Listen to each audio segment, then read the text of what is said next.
Yo, what is up guys? Welcome back to Andy's Reviews, and today we are reviewing Venom: The Last Dance by telling you guys the pros, cons, and my overall thoughts about this movie. So let's get into it.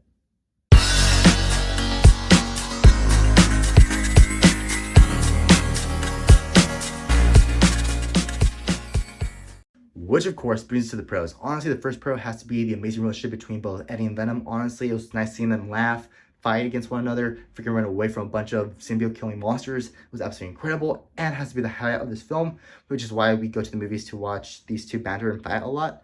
And honestly, the relationship was just incredible. It was nice seeing them have one last get together before the ending of this movie, which I will not spoil. And honestly, the relationship was incredible. Which of course brings us to the second pro. Honestly, second pro has to be the amazing third act of this movie. Let me tell you that the third act was completely shot in IMAX from top to bottom. Honestly, it really served to elevate the actionness, the action set pieces, the intensity, the musical score. Honestly, the final battle has to be the best final battle in any other Venom movie. And honestly, in my complete honest opinion, this is the best Venom movie whatsoever. Honestly, Venom 1 was pretty good. Venom 2 was pretty trash in my complete honest opinion, and really got rid of the awesomeness of Carnage, but this one was absolutely memorable because of the amazing IMAX shot third act. Let me tell you that third act has a bunch of cameos from a bunch of other symbiotes, which I will not spoil, and we'll leave that for you guys to discover when you watch this movie. But honestly, the third act was absolutely incredible, and I do have to admit that the action sequences in general in this movie were pretty highly elevated with a bunch of action IMAX scenes and all that. It was incredible seeing a new take on Venom action in this film, which I really appreciated, considering how Venom Let There Be Carnage really had some lackluster action, in my personal opinion. It was completely wasted. Honestly, the final battle and the cathedral in that film was completely wasted time, but the action in this film was pretty incredible. There's about 5 action sequences, with the best one being saved for last, and I hope you guys enjoy that aspect of the film.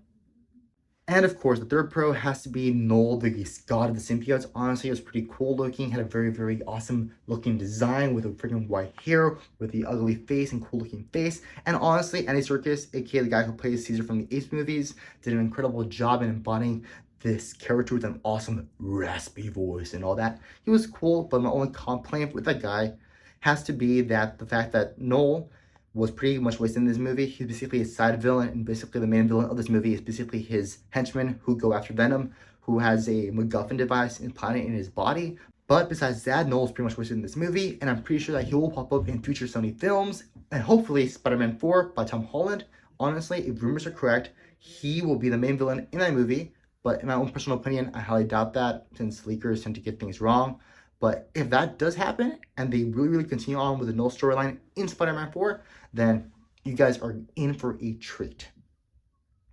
And of course, the fourth main pro of this movie has to be the B plot featuring Venom and the family he goes on a bus ride with to Las Vegas. Honestly, the family was a very comedic relief in this movie. And honestly, I love all those characters who are part of the family, especially the guy who plays the dad in the family, aka the actor from House of the Dragon. He was quite funny and really had some awesome comedic scenes in this movie towards the third part of the movie, aka the third act of the movie. And honestly, this guy did an amazing job in making me laugh. Honestly, he actually made me laugh more than Venom and Eddie Brock in this movie, which I really appreciated. But besides that, let's get into the cons of this movie. And of course, the first main thing that I did not like about this movie has to be the fact that this movie has a whole bunch of subplots that really distract us from enjoying the final adventure between Eddie Brock and Venom. Honestly, you can obviously tell that Sony decided to cut like 30 minutes of footage from the movie in order to save time and get more screenings in theaters in order to maximize profits. But honestly, that really took away from the film. Honestly, there's a bunch of moments that could have been further explored, such as a character in the movie who is a scientist and her relationship with her brother that was completely underdeveloped, or could have easily been removed by Sony, but they decided to just add that in there in order to increase the runtime of an already short film. And honestly, I just wish that Sony would have added more scenes featuring Venom and Eddie, since this is their last film. And I honestly feel that Venom barely appeared in the movie. You'll see why when you see the movie, at least in its full form, because of the MacGuffin device. But honestly, Sony just really cheapened out with this movie. Besides in the third act, honestly, I get that CGI is expensive, but honestly, Sony just cheapened out, and I really did not like that aspect of this film whatsoever. And of course, the second main thing that I did not like about this film has to be the fact that this film has a very, very predictable plot. You can guess what's going to happen from point A to point B to point C and to point D. And I have to say that this film has a bunch of coincidences that absolutely make no sense, but this is a Venom film. You can't really expect cinema. If you're into Venom, go watch this film, but if you're really a movie critic that looks at the plot devices, the plot overlay out, themes, thematics, and all that, tones and all that, this movie basically has the same tone throughout the entirety of the movie. There's barely any emotional sequences, except at the end of the movie. You'll see why, but personally, I did not shed a tear whatsoever. But that's basically varies from person to person, but honestly, this movie is pretty predictable, and the plot is quite trash, let's be honest. Yeah, it's really trash. But if you're a fan of Eddie Brock and Venom in the trilogy of Venom, then this movie's for you. But besides that, I would recommend you guys not to watch this movie in theaters and wait for it to come on VOD, aka Video On Demand, whenever that comes out, which I'm guessing should be about 2 months or less based on the quality of this movie. But besides that, that's basically all I have to say about this film at the moment.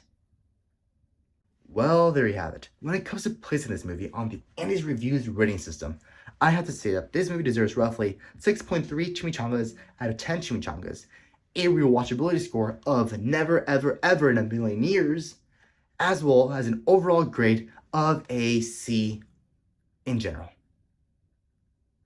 Well, there you have it. Please feel free to subscribe to the channel down below, leave a like on this video, and comment down below your thoughts on this movie, or if you plan on watching this movie in theaters. But besides that, I guess I'll see all of you guys in the next video.